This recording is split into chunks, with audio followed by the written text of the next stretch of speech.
Some of my frames are also foundationless. This is a piece of corrugated plastic. So you take your piece of corrugated plastic, and it'd be best if it was, you know, the full length of your frame, but this piece isn't. Doesn't really matter.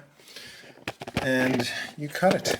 So you take your knife, and this is, I don't know, that's probably a bit, maybe, I don't know, whatever it is. It's an inch and a half, something like that. And I'm just going down the thing, cutting it.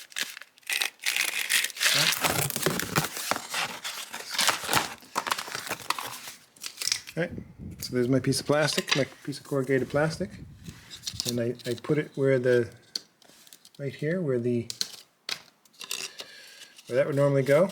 And it sort of sits there, so you can see it's not, this stuff is falling out, so you can just use something to make it stick. You can glue it in, whatever, you know, anything. Just anything to make it stick a little bit better. So this is just a tiny sliver of mulch from my, pile of mulch that I got next to my garden. And I just shove it down there, just to give it enough, so this thing is stuck in pretty good. And now you can see that's not moving anywhere. And that's good enough.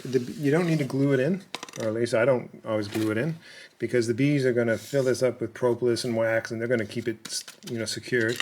And so you've got your frame, and what happens is the bees, if you stick this foundationless frame with the starter strip in between two frames of drawn comb, the bees will build a foundationless frame of comb.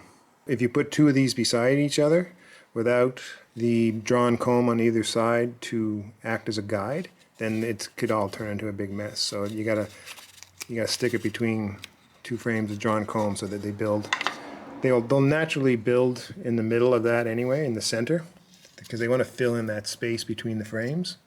And if you put any kind of a starter strip like that, you'll see the bees will actually hang off that starter strip. You'll see them festooning, and they'll festoon right off of that, and then they'll start building the comb right off of that.